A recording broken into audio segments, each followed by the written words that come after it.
Assalamualaikum warahmatullahi wabarakatuh. Perkenalkan, nama saya Malvin Akbar dengan ujung NIM 100 dari kelas tingkat 1 D3 Rek 2. Di sini saya akan melakukan tugas ceramah. Assalamualaikum warahmatullahi wabarakatuh. Para hadirin, tak lupa selalu kita panjatkan puji syukur kepada Allah Subhanahu wa taala atas limpah karunia-Nya kita bisa berkumpul di sini dalam keadaan sebaik-baiknya. Kesempatan ini biarlah saya manfaatkan untuk memberikan sepatah dua kata tentang kesantunan dalam berbicara.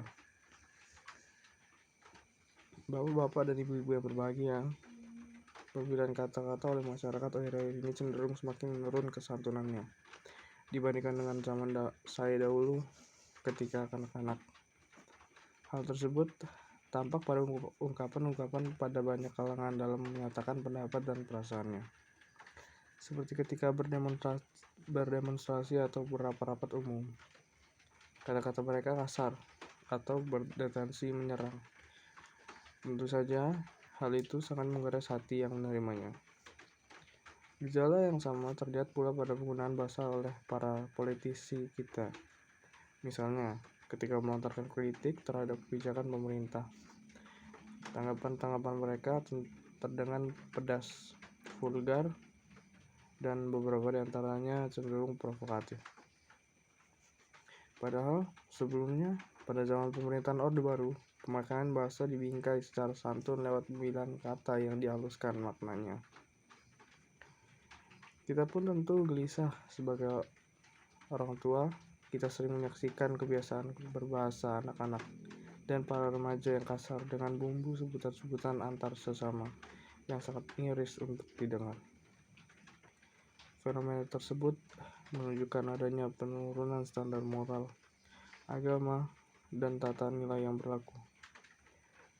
Dalam masyarakat itu, ketidaksantunan berkaitan pula dengan rendahnya penghayatan masyarakat terhadap budayanya, sebab kesantunan berbahasa itu tidak hanya berkaitan dengan ketepatan dalam memilihkan kata ataupun kalimat. Kesantunan itu berkaitan pula dengan adat pergaulan yang berlaku dalam masyarakat itu. Penyebab utamanya adalah perkembangan masyarakat yang sudah tidak lagi menghiraukan perubahan nilai-nilai kesantunan dan tata krama dalam suatu masyarakat. Misalnya, kesantunan tata krama yang berlaku pada zaman kerajaan yang berbeda dengan berlangsung pada masa kemerdekaan dan pada masa ini. Kesantunan juga berkaitan dengan tempat.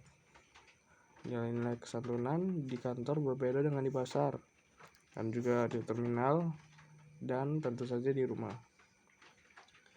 Pergaulan global dan pertukaran informasi juga membawa pengaruh pada pergeseran budaya, khususnya berkaitan dengan nilai kesantunan itu. Fenomena demikian menyebabkan para remaja dan anggota masyarakat lainnya gamang dan dalam berbahasa. Pada akhirnya, mereka memiliki kaidah berbahasa yang mereka anggap bergengsi tanpa mengindahkan kaidah bahasa yang sesungguhnya. Sejalan dengan perubahan waktu dan tantangan global, banyak hambatan dalam upaya pembelajaran tata krama berbahasa. Misalnya, tayangan televisi yang bertolak belakang dengan prinsip tata kehidupan dan tata krama orang timur.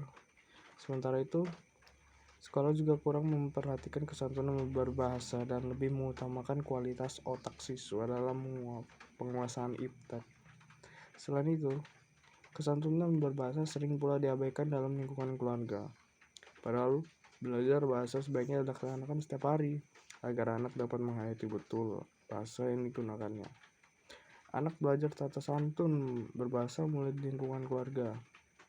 Nilai-nilai berbahasa dalam beragama juga merupakan salah satu kewajiban manusia yang bentuknya berupa perkataan yang lembut dan tidak menyakiti orang lain.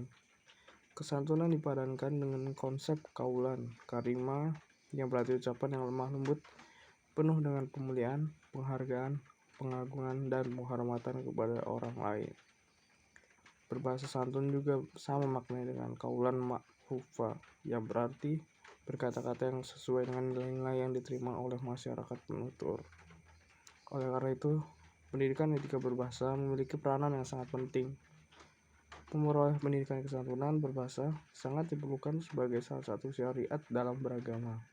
Dengan kesantunan dapat tercipta harmonisasi pergaulan dengan lingkungan sekitar.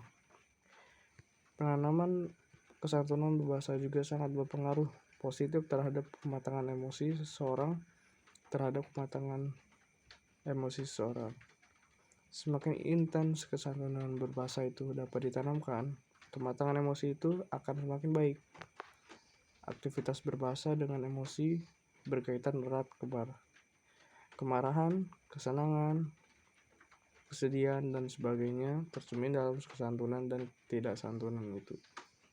Berbahasa santun seharusnya sudah menjadi satu tradisi yang dimiliki oleh setiap orang sejak kecil. Anak perlu dibina dan dididik berbahasa santun. Apabila dibiarkan, tidak mustahil rasa santun itu akan hilang, sehingga anak kemudian menjadi orang yang arogan, kasar, dan kering dari nilai-nilai etika dan agama.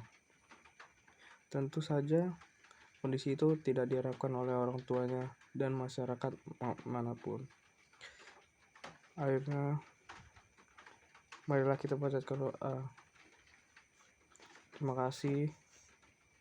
Wassalamualaikum warahmatullahi wabarakatuh.